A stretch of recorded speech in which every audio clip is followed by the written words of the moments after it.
En nuestra cena de ensayo, mi futura suegra tomó el micrófono y anunció: «Esta boda se cancela.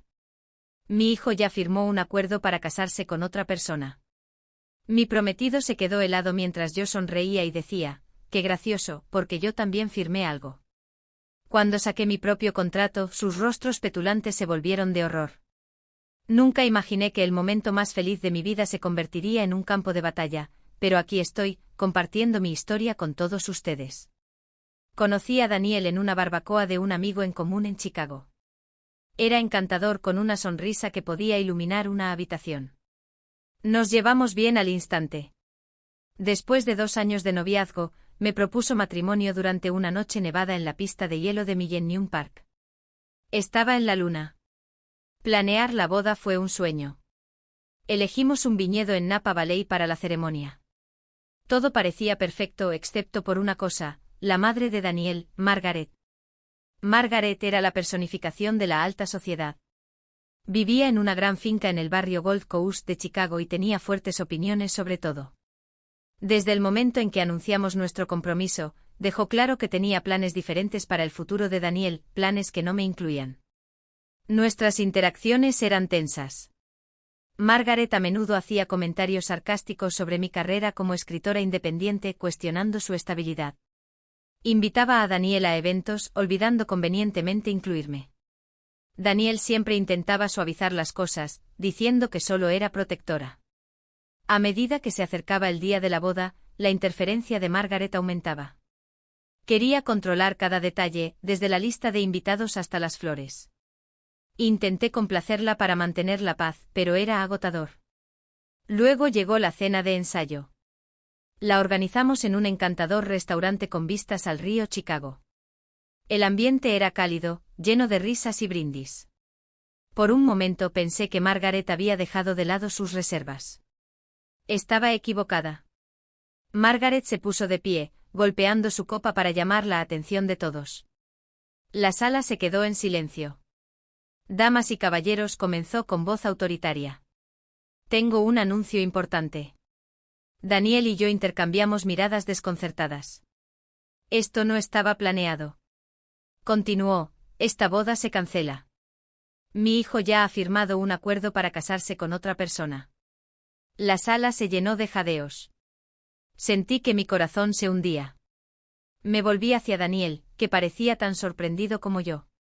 «Madre, ¿de qué estás hablando?». La voz de Daniel era tensa. Los labios de Margaret se curvaron en una sonrisa petulante. «Díselo, Daniel. Cuéntale sobre el acuerdo con la familia Whitmore». Los Whitmore eran viejos amigos de la familia, conocidos por su riqueza. Su hija Elizabeth era la pareja ideal a los ojos de Margaret. «Ese acuerdo se hizo cuando éramos niños», protestó Daniel. «Nunca fue legalmente vinculante». Los ojos de Margaret se entrecerraron. «Sin embargo, es un entendimiento entre nuestras familias, un entendimiento que se espera que honres». La tensión era palpable. Los invitados se movían incómodos, sin saber cómo reaccionar. Respirando hondo, me puse de pie. «Qué gracioso», dije con voz firme, porque yo también firmé algo. El comportamiento petulante de Margaret flaqueó. «¿De qué estás hablando?». Metí la mano en mi bolso y saqué un documento. «Esto», dije sosteniéndolo en alto, «es un acuerdo prenupcial. Uno que Daniel y yo redactamos juntos». Murmullos recorrieron la multitud. El rostro de Margaret palideció. «¿Un acuerdo prenupcial?». «Sí», confirmé. «Describe nuestros compromisos y protecciones. Sustituye cualquier acuerdo de la infancia hecho sin nuestro consentimiento». Daniel se puso a mi lado, tomándome de la mano. «Madre, amo a Amelia. Nos vamos a casar y nada de lo que digas o hagas cambiará eso». Los ojos de Margaret se movieron entre nosotros, dándose cuenta de que su plan había fallado. Abrió la boca para hablar, pero lo pensó mejor. Con un bufido, se dio la vuelta y salió de la habitación. El silencio fue ensordecedor hasta que Daniel me apretó la mano y susurró: «Lo siento mucho». Lo miré viendo la sinceridad en sus ojos. «No es tu culpa», respondí, «pero necesitamos establecer límites». Asintió. «Absolutamente». El resto de la noche fue un borrón. Los invitados intentaron continuar con las festividades, pero el arrebato de Margaret proyectó una sombra. Daniel y yo nos fuimos temprano, necesitando tiempo para procesar. A la mañana siguiente me desperté con una avalancha de mensajes. Amigos y familiares expresaron su apoyo condenando el comportamiento de Margaret. Incluso Elizabeth Whitmore se comunicó, disculpándose por haber sido arrastrada al drama.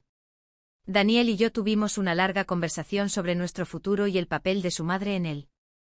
Decidimos seguir adelante con la boda, pero acordamos que Margaret necesitaba entender que su interferencia era inaceptable. Nos reunimos con ella en su casa.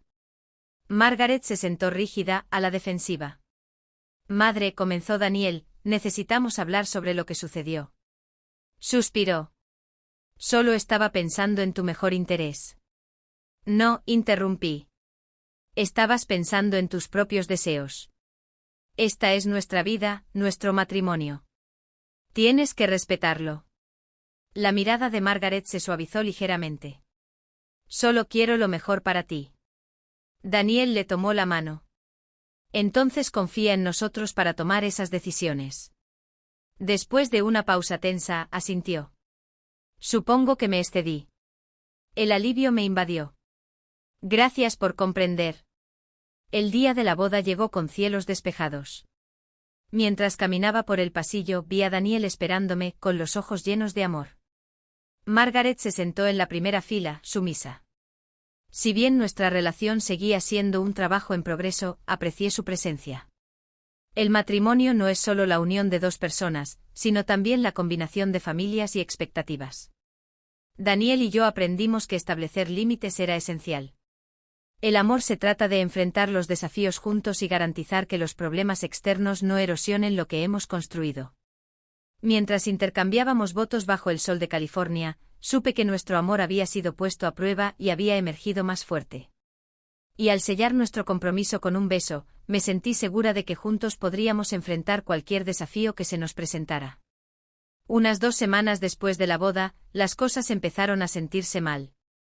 Daniel estaba distraído. Llegaba tarde a casa del trabajo más de lo habitual. Culpaba a las reuniones o al tráfico, pero algo en su voz no me cuadraba. Seguía siendo amable, seguía siendo cariñoso, pero sentía como si estuviera escondiendo algo. Quería creer que solo estaba pensando demasiado debido a todo el estrés de la boda y la escena pública de Margaret, pero no podía ignorar las señales. Una noche noté que había cambiado la contraseña de su teléfono. Siempre usaba el mismo código. No teníamos nada que ocultarnos. Cuando le pregunté al respecto, se encogió de hombros y dijo que el trabajo le hizo actualizarlo. De acuerdo. Unos días después, encontré un recibo de la tintorería en el bolsillo de sus jeans. Era de un lugar en el centro que nunca habíamos usado antes. No habría pensado mucho en ello, excepto que el nombre para recoger no era el suyo. Decía E. Whitmore. Me quedé mirando ese recibo durante mucho tiempo. Ese nombre, Elizabeth Whitmore. La misma mujer que Margaret intentó imponerle a Daniel.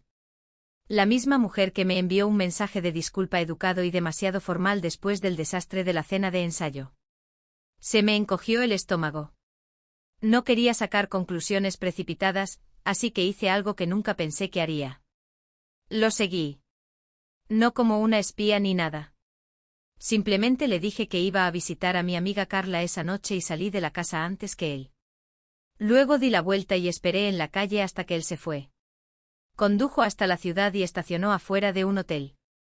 No uno llamativo, solo un lugar normal de clase ejecutiva. Entró y no salió por más de 1 hora. No entré. No lo necesitaba. Esa noche no dormí. Esperé a que él dijera algo. No lo hizo. A la mañana siguiente le pregunté, ¿estuviste en el Hotel Sherwood anoche? Parpadeó solo por un segundo, pero lo vi. No, dijo. ¿Por qué estaría allí? No discutí. Simplemente salí de la habitación. Necesitaba tiempo para pensar. Llamé a Elizabeth esa tarde. No contestó, pero 1 hora después me devolvió la llamada. No perdí el tiempo. Vi a Daniel en un hotel ayer, le dije. Silencio. Luego suspiró. No es lo que piensas. ¿Entonces qué es? Hay un problema legal, dijo. Algo sobre el acuerdo familiar. Nuestros padres, especialmente los míos, todavía creen que el acuerdo tiene valor. Están tratando de hacerlo cumplir. ¿Qué quieres decir con hacerlo cumplir? Quieren demandar por incumplimiento de contrato. Suena loco, lo sé, pero los abogados están involucrados. Daniel vino a hablar con los míos. Eso es todo. Me senté mareada. ¿Por qué no me lo dijo? Tal vez no quería preocuparte. Estoy preocupada, Amelia, dijo con la voz más suave. No estoy tratando de robarte a tu esposo. Ni siquiera quiero esto. Estoy comprometida con otra persona. Pero mis padres lo están usando para presionar a Margaret. Ella todavía está de su lado. Por supuesto que lo estaba. Margaret. Esto no había terminado. Ni siquiera estaba cerca. Esa noche volví a confrontar a Daniel, esta vez con todo. Lo admitió. Los Whitmore habían presentado una queja formal, citando un acuerdo matrimonial. Querían dinero, mucho dinero. Margaret se había ofrecido a pagarles en silencio, pero Daniel se negó. Estaba asustado. Por eso me lo ocultó. No quería involucrarte en esto, dijo. Ya has pasado por suficiente. Deberías habérmelo dicho, le dije. Soy tu esposa, Daniel, no una niña. Parecía que iba a llorar. Lo sé, la cagué. Pero yo no había terminado. ¿Y tu madre, sigue involucrada? Dudó. Está tratando de arreglarlo a su manera. ¿Qué significa eso? Se está reuniendo con ellos, con abogados, con todos. Me temblaban las manos. Está tratando de deshacer nuestro matrimonio. Daniel no respondió. Me puse de pie. No voy a esperar mientras tu familia juega al ajedrez legal con mi vida. Si quieres que este matrimonio sobreviva, dejarás de protegerla. Te pondrás de mi lado, no detrás de ella. Y ese fue el momento en que supe que esto no se trataba solo de Margaret o los Whitmore. Se trataba de si Daniel finalmente tendría agallas. Porque el siguiente movimiento era mío. Necesitaba espacio para pensar, así que hice una maleta y conduje hasta la casa de Carla. Carla era mi mejor amiga desde la universidad. El tipo de persona que no se anda con rodeos. Escuchó en silencio mientras le contaba todo, Margaret, los Whitmore, la visita al hotel, la demanda. Luego dijo algo que se me quedó grabado, Amelia, ¿estás segura de que Daniel no es parte de todo esto? Quería gritar que no, pero en lugar de eso me quedé sentada allí, porque si era honesta, realmente honesta, había habido cosas sutiles, decisiones silenciosas que él había tomado, en las que los había elegido a ellos por encima de mí, por encima de nosotros. Y yo estaba tan atrapada en tratar de ganarme a Margaret que no me había detenido a preguntar por qué él seguía jugando a dos bandas. Carla no había terminado. ¿Has revisado el acuerdo prenupcial de nuevo? ¿De verdad lo has mirado? ¿Qué dice sobre el incumplimiento? ¿Sobre el dinero? No lo había hecho. Lo firmamos con un abogado que contrató la familia de Daniel y confié en que era justo. Ese fue mi error. Así que al día siguiente lo saqué de nuestra caja fuerte, me senté con un bolígrafo y leí cada línea como si mi vida dependiera de ello. Y entonces lo vi. Había una cláusula escondida en el medio, legalmente tan seca que casi me la pierdo. Pero lo que decía era simple, en caso de ruptura irreconciliable debido a la interferencia de la familia o a obligaciones contractuales previas, la compensación se limitará a un único pago de $100,000 que se pagará al cónyuge no infractor. Se renuncian a todas las demás reclamaciones, incluida la manutención del cónyuge. Lo leí 3 veces. La familia de Daniel había construido este acuerdo prenupcial como una trampa. Si podían demostrar que el matrimonio se rompió debido a una interferencia externa, podían echarme con nada más que un cheque. Y como ellos eran los que interferían, controlaban el resultado. Ahora todo tenía sentido, las visitas de última hora al hotel, los extraños cambios de teléfono, el arrebato de Margaret en la cena de ensayo. No esperaban que siguiera adelante con la boda. Pensaron que me iría.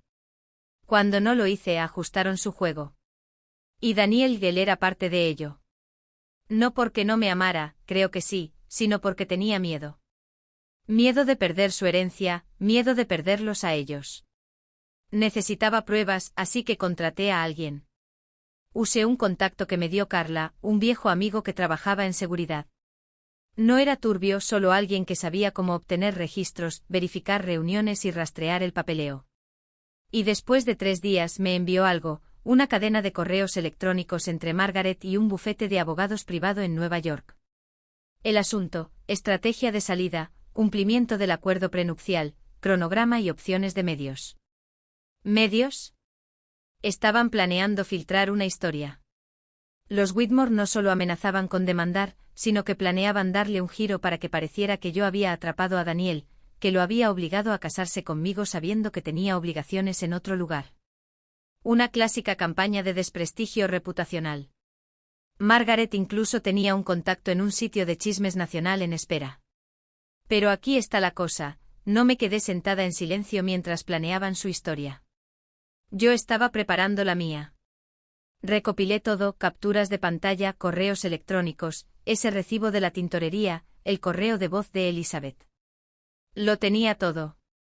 Luego programé una reunión con mi abogado, uno diferente, uno que no trabajaba para la familia de Daniel. Y elaboramos un plan de respuesta. El acuerdo prenupcial resultó que era defectuoso. El lenguaje era vago y se podía argumentar que la interferencia de Margaret no era irreconciliable, sino un sabotaje intencional, lo que podría invalidar el acuerdo prenupcial según la ley de Illinois. No solo me iba a defender, sino que iba a pasar a la ofensiva. Pero primero necesitaba una cosa más, a Daniel. Le dije que me encontrara en el restaurante del hotel donde tuvimos nuestra primera cena de aniversario.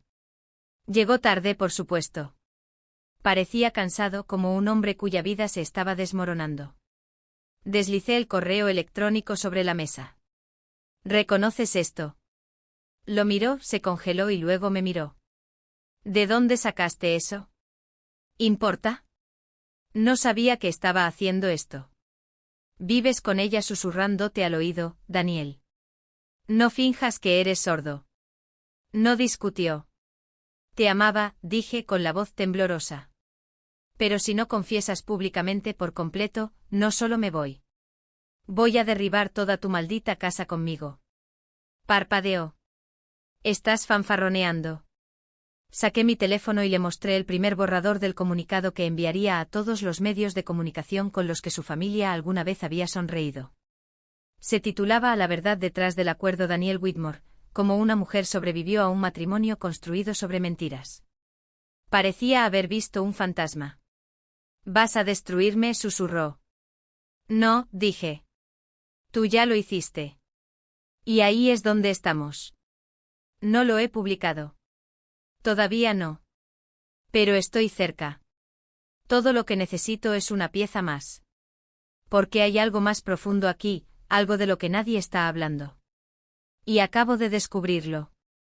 Margaret se reunió con un hombre la semana pasada. Un hombre que solía trabajar con el padre de Daniel, que murió en circunstancias misteriosas hace 5 años. No sé de qué se trata todavía, pero lo voy a averiguar. El nombre del hombre con el que se reunió Margaret, Martine, le solía ser el director financiero de la empresa familiar de los Daniel. Tranquilo, entre bastidores.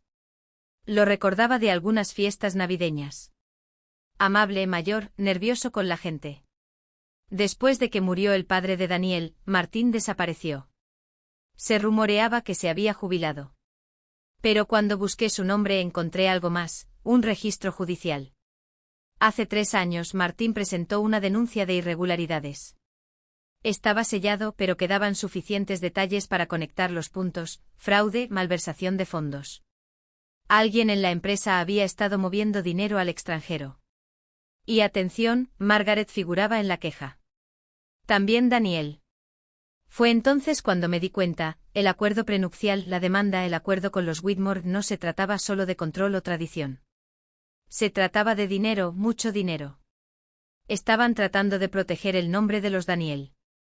Margaret necesitaba un plan de salida silencioso en caso de que el caso del denunciante se hiciera público. Por eso quería a Elizabeth.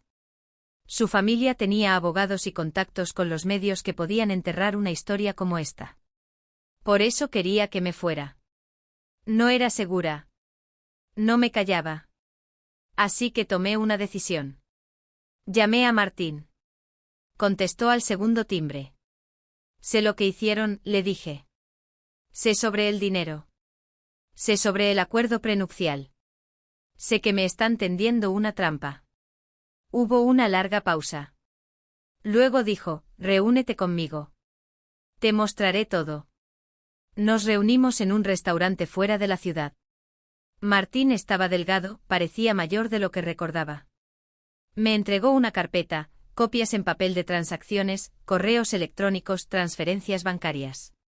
Todo estaba allí. Suficiente para arruinar a Margaret. Suficiente para implicar a Daniel también. Necesitas protegerte, dijo Martín. Arrojarán a cualquiera debajo del autobús. Así que lo hice. Hice copias. Le di algunas a mi abogado. Le di algunas a un periodista en quien confiaba. Y luego entré en la oficina de Daniel sin avisar. Levantó la vista sorprendido. Amelia. Arrojé la carpeta sobre su escritorio. No estoy aquí para discutir, le dije. Estoy aquí para decirte lo que va a pasar. La abrió, leyó una página, luego otra. Esto no es lo que piensas.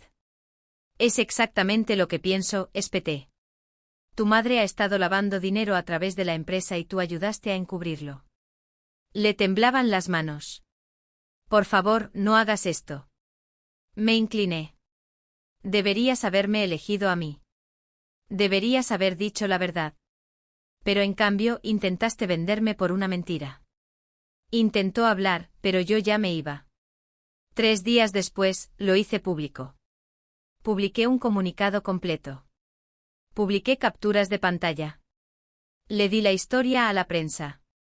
Y no me contuve. Margaret fue arrestada 2 semanas después por delitos financieros, fraude, conspiración, evasión de impuestos. Daniel no fue acusado penalmente, pero fue nombrado en la investigación. El negocio familiar de los Daniel se hundió. Los inversores se retiraron, sus acciones colapsaron. Los Whitmore se distanciaron. El padre de Elizabeth hizo una declaración negando todo. Ella nunca volvió a hablar conmigo. Y Daniel intentó comunicarse. Envió flores, cartas, incluso se presentó en el apartamento de Carla una vez. Pero no respondí. Porque aquí está la verdad, lo amaba. De verdad que sí. Pero me amaba a mí misma más. Él tomó su decisión. Yo también. Y en cuanto a mí tomé la historia, toda la fea y dolorosa historia, y la escribí. Unas memorias completas. Se titula La cena de ensayo. Se imprimirá este otoño. Y en la última página, escribí, planearon borrarme, reemplazarme. Pero al final, fui yo quien firmó la última palabra. La mejor venganza fue vivir y asegurarme de que todos recordaran exactamente a quien intentaron silenciar.